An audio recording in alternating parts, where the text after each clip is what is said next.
I wasn't looking for anything. Not a date, not a girlfriend, definitely not love. I was finishing up my last year of business school and working part-time at a coffee shop off Delaney Street, just outside the university campus.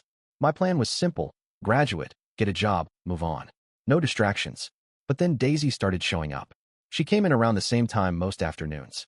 Always ordered the same thing: green tea, no sweetener. Sat at the back corner table by the window, always alone, buried in a giant textbook or scribbling notes like her life depended on it. She didn't stand out at first, just another student.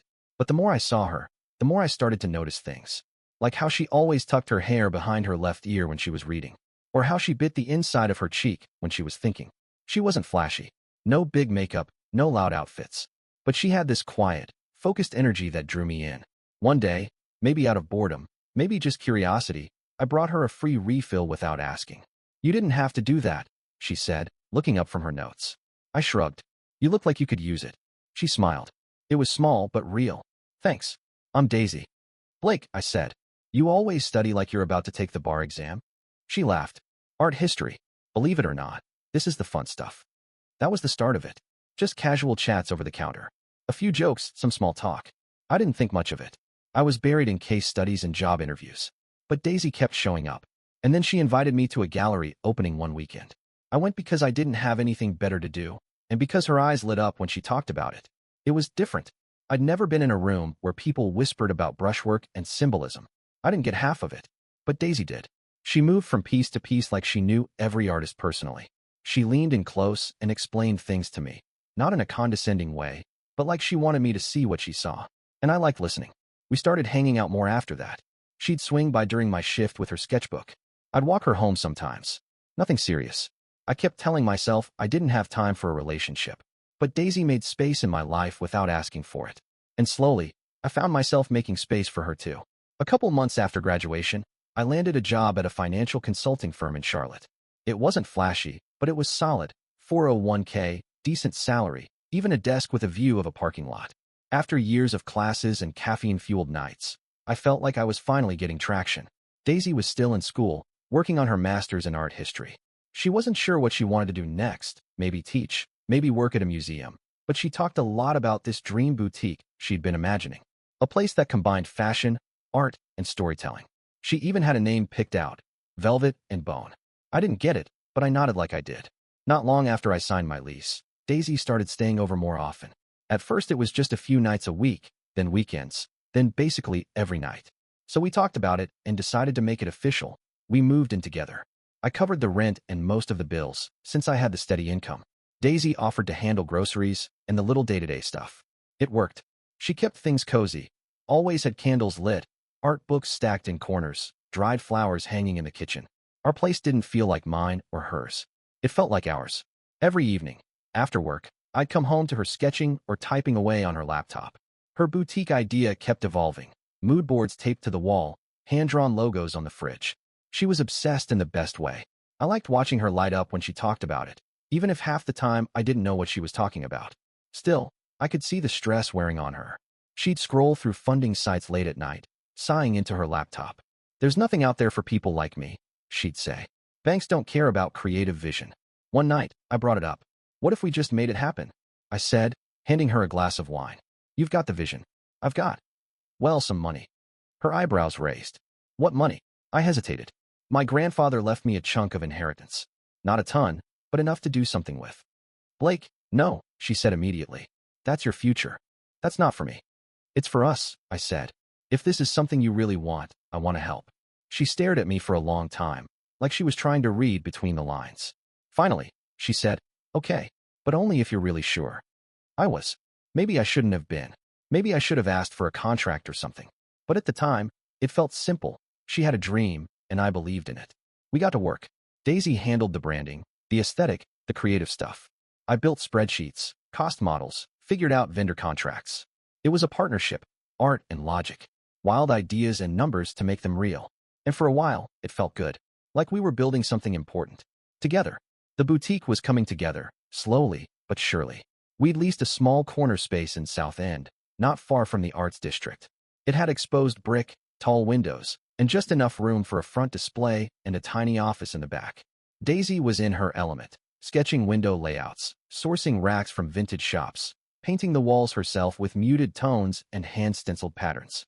I handled the lease, the insurance, the licensing, all the stuff she hated. It worked. We worked. Then Belle arrived. Daisy's cousin. Moved down from New York after a conscious uncoupling, as she put it, with some DJ-turned-podcast host boyfriend. Belle showed up with a suitcase full of flowing dresses, 2 massive ring lights, and opinions on absolutely everything. At first, I didn't think much of it. She was friendly enough, and Daisy was excited to have family around. But Belle didn't just visit.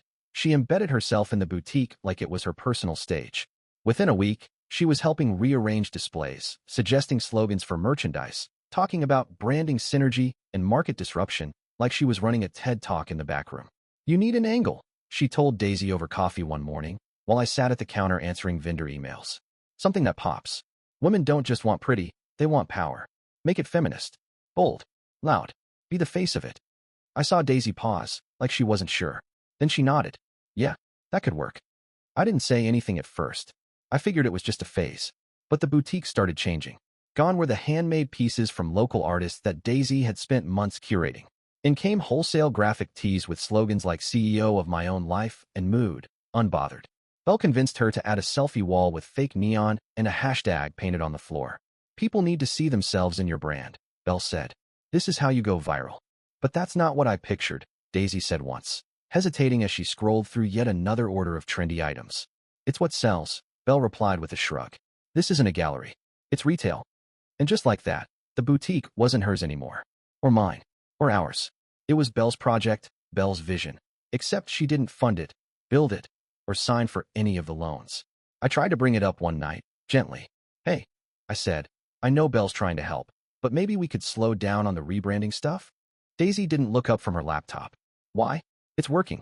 "I'm just saying, it's not what you originally wanted. You talked about bringing art into fashion, remember?" She sighed, setting her laptop down. "You think I don't remember my own dream? God, Blake, you just don't get it. Things evolve. You're always so stuck in structure." I didn't respond. I couldn't. That was the first time I felt shut out, like my input didn't matter anymore. Like she was listening to Belle instead of the guy who helped her turn a daydream into a real business. And it kept getting worse. The shelves filled with mass-produced stuff. The store's social media became a stream of Daisy posing with ring lights, while Belle shouted direction. It wasn't just a boutique anymore. It was a stage. And I was no longer part of the act. I used to come home and find Daisy sketching in her notebook, humming to herself, talking about colors and cuts and local artists she wanted to collaborate with. Now, she was glued to her phone, half-dressed, always posing, always scrolling. "Does this lighting make me look too washed out?" she asked one night, twisting in front of the living room mirror with a phone ring light clipped to the frame. She was wearing a pink cropped blazer and wide-leg jeans she hadn't paid for, tagging some influencer brand that had sent her a PR package. "I think you look fine," I said, not looking up from my laptop. She scoffed. "That's the most boring answer ever, Blake." I closed my screen. "I'm sorry, I've just been staring at spreadsheets all day. What do you want me to say?" "I want you to care," she muttered, tapping on her screen again. "This is our business. Engagement matters." I paused. "Is it still our business? Or is it your personal brand now?" She turned to me then, full of that new fire in her eyes. "The Belle fire. What's that supposed to mean?" "I mean, I don't know where I fit into any of this anymore," I said. "You don't ask my opinion. You don't even run decisions by me. The stuff you're posting doesn't even reflect what we built together." She laughed, short and sharp. "We? You mean you and your spreadsheets and your cost control lectures?" I stared at her. "Is that what you think I've done? Lectured you?" "You always act like you know better," she said. "Like I'm just supposed to be the face while you handle the real work behind the scenes." "That's not fair," I said quietly. "I've supported you every step. I gave up my inheritance for this. I wanted you to succeed. And now you want to control it," she snapped. "Just admit it. You hate that I don't need you to make decisions anymore." I stood there stunned. Not because of what she said, because of how quickly she said it. Like she'd been rehearsing it in her head for days. That night, we barely spoke. She fell asleep with her phone in hand, notifications still buzzing from the latest reel she posted, her spinning in front of the boutique mirror with the caption, "Boss energy only." Meanwhile, I lay in the dark wondering when things had changed so much. I wasn't angry, not really. I was hurt. Shut out. Left behind. The boutique was still making sales, steady foot traffic, decent revenue. But every time I checked the numbers, I saw missed reorder deadlines, overspending on influencer marketing, and a decline in repeat customers. People came in, took selfies, and left. I tried to talk to Daisy again, more gently this time. You might want to check inventory. We're running low on. Don't worry about it, she said. I've got it covered. I nodded. But deep down, I knew she didn't. She was chasing an image. And in the process, she was losing everything that made her business, and us, real. It was a Thursday. I remember because I got home late from work, still in my dress shirt, still carrying the weight of a 12-hour day. The boutique had hit another low in sales that week, and I'd spent my lunch break trying to figure out how to keep it afloat without touching the last of my savings. The apartment was quiet. No music. No photos being taken. No Belle's voice shouting from the back room on speakerphone. Just silence. Then I saw her. Daisy was sitting at the kitchen table, completely still. No phone in her hand. No laptop. Just a small, square jewelry box in front of her. Inside it was the engagement ring I'd given her 6 months earlier. She didn't look up when I walked in. What's going on? I asked, my voice low, already knowing. She exhaled through her nose, slow and deliberate, and finally met my eyes. I can't do this anymore. My heart didn't race. It didn't crack. It just dropped like a stone in water. You're breaking up with me, I said flatly. She nodded. I've outgrown this, Blake. This? I repeated. What is this? Us. Our relationship? The business? All of it, she said. This life. This comfortable, small, structured life. I walked over and pulled out a chair. Sat down slowly. Is this about Belle? It's not about Belle, she said quickly. She just helped me realize something I should have seen a long time ago. I've been shrinking myself to fit into your world. Your logic. Your spreadsheets. Your rules. I stared at the ring. It was turned slightly in the box, like she couldn't be bothered to close it properly. Daisy, I didn't give you rules, I said. I gave you money, time, support. I gave you everything I had. And that's exactly the problem, she said. You think that just because you funded it, you own it. You think that because you made this business possible, it should stay in your image. I never asked for control, I said quietly. But yeah, I wanted to be a part of it. You started shutting me out. Because your version of support started to feel like a leash, she said. Like every idea, I had to be filtered through your practicality before it was valid. I shook my head. You think I was holding you back? Daisy, I took a risk for you when no one else would. And I'm grateful, she said. But I'm not going to spend my life indebted to you. I want to be my own person. I want to build something that reflects who I am now, not who I was when we started. My jaw tightened. So what now? I'm leaving, she said. I'll pack up tonight. I already have a place to stay. She reached for the ring, closed the box, and slipped it into her bag. You don't have to go like this, I said, still trying to find some version of her that I recognized. We can talk about this. I've already said everything, she said, standing up. Then she paused, looked at me one last time. For what it's worth, I don't hate you, but I need to be free of you. She walked to the door, pulled it open, then glanced back over her shoulder. And don't worry, I'll find a way to keep the boutique going. You won't have to bankroll it anymore. I didn't respond. Not when the door closed. Not when the silence filled the room like smoke. Not even when my phone buzzed with a notification minutes later. It was Daisy, or rather, her boutique's Instagram. A fresh post with a filtered photo of her staring into the mirror, captioned, "Sometimes you outgrow the hand that held you up. And that's okay. Growth is power." The comments were full of heart emojis and clapping hands. None of them knew the ring was still warm from her finger. At first, I didn't react. I told myself it was just a post. A self-indulgent, dramatic caption, sure, but nothing I hadn't seen from her before. I even muted her account for a while, hoping that if I didn't see it, I could move on. But then the texts started coming in. Hey man, what's going on with you and Daisy? Dude, did you really cut her off financially? Bro, Daisy's post is blowing up. She's going viral. I opened Instagram, scrolled back to her page, and felt my stomach twist. There were more posts now. Daisy in front of the boutique. Daisy laughing on a rooftop with Belle. Daisy holding a coffee cup with the words "unfunded but unstoppable" written on the sleeve. The captions? Sometimes letting go of the person holding the purse strings is the first step toward freedom. Real empowerment starts when you stop depending on someone who wants control disguised as kindness. Financial abuse isn't always obvious. Sometimes it comes dressed in professionalism and politeness. I blinked, reading it twice. Financial abuse? I felt like the air had been knocked out of me. I checked the comments. Dozens of them. Hundreds. Women cheering her on, calling her brave, telling her she was an inspiration. A few even asking where they could donate to help support her transition. One even tagged a nonprofit. I leaned back in my chair, my jaw locked so tight it ached. It wasn't just a breakup anymore. She was rewriting the entire story. And the worst part? People were eating it up. Some of my own friends started messaging me. Hey Blake, just checking in. What's all this about financial manipulation? Did you and Daisy split because of money stuff? She's kind of making it sound like. Man, if this is about you being controlling, just say it's not true. I didn't answer at first. I didn't want to play into the drama. But after the third day of constant questions and side glances, even at work, I finally started pulling receipts. Bank transfers, business registration forms, emails with our CPA showing my majority financial contribution, the original business plan we'd written together with my notes in the margins, a photo of the lease I'd signed. I backed it all up into a drive, just in case. Daisy hadn't accused me of anything directly. She was smart enough for that. But the implications were heavy, and they were spreading. I couldn't sit on my hands forever. Then something unexpected happened. A mutual friend, Tina, messaged me privately. Hey Blake. I believed her at first. I really did. But now I'm not so sure. What changed? I replied.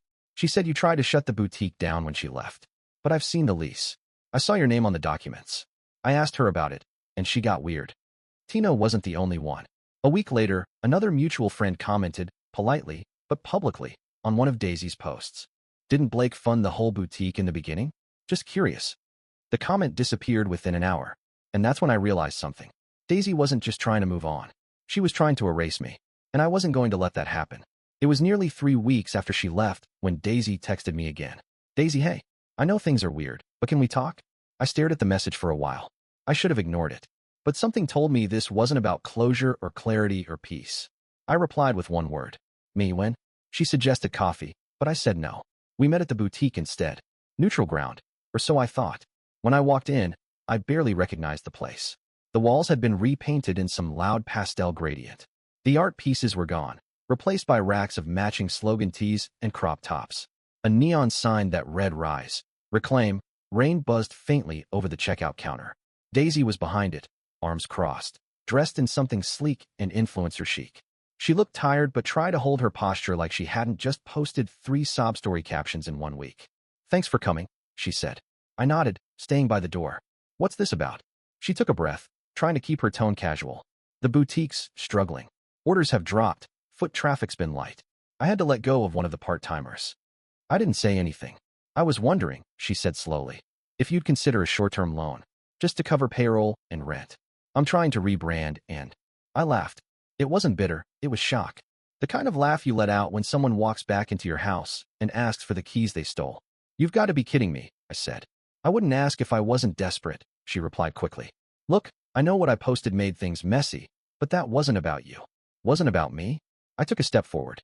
You implied I was controlling, manipulative, borderline abusive. You let people believe I tried to ruin you. I never used your name, she said.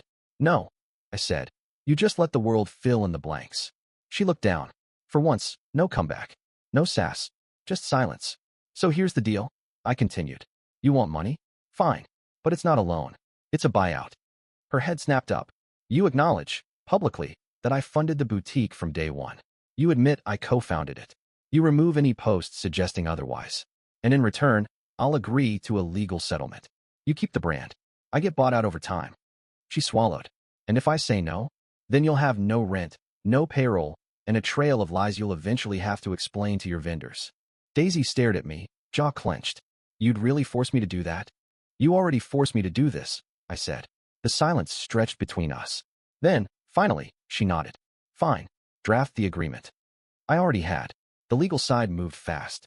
Within 10 days, Daisy posted a video, tight smile, clipped voice, thanking me for helping get the boutique off the ground and clarifying that I was instrumental in its early stages. It was vague but enough. We signed the documents in a lawyer's office downtown. I became a silent investor, with quarterly payouts until she finished buying me out completely. She kept control. I kept peace. Daisy's social media presence began to dim. Her posts turned more sparse, less poetic. The influencer shine wore off fast when the bills came due and the hype faded. And me? I took my first payout and put it into a new venture, a small business fund dedicated to helping real entrepreneurs, ones who didn't rely on hashtags and handouts. No influencers, no neon signs, just people with dreams worth investing in. That was a year ago. The boutique's still standing, technically. Daisy still runs it, though these days the windows are mostly bare and the Instagram updates come every few weeks instead of every day. She still puts on a confident face when I see her in passing, which isn't often, but there's a dullness in her eyes now. A tired kind of glow, like someone stuck living a version of a dream that no longer excites them. She never reached out again after the settlement, and I never needed her to. Looking back, I don't feel angry anymore. Not even bitter. Just done. It took me a while to realize that I hadn't been supporting Daisy's dream. I'd been financing her fantasy. A version of success where image mattered more than substance, where growth was measured in likes and shares instead of sales and stability. I thought I was helping her build something lasting. But she wasn't chasing something real. She was chasing a feeling, a moment. And when the high wore off, she blamed the only steady thing in her life, me. I've moved on. I still work at the firm, but now I also volunteer part-time with a local business incubator. Young entrepreneurs, people with ideas and hustle and not much else, sit across from me every week asking how to get started. I tell them the truth, that a dream without a plan is just a performance, that not all visionaries are leaders, and that passion doesn't excuse irresponsibility. Sometimes they get defensive. Most of the time, they listen. A few months ago, I met someone. Her name's Claire. She runs a small urban farming nonprofit on the south side of town. Our first date was over tacos at a food truck park. She asked real questions. She listened without judgment. No filtered selfies. No curated hashtags. Just her. She doesn't talk about being a boss. She just is one. With Claire, it's different. There's no pedestal, no pretending.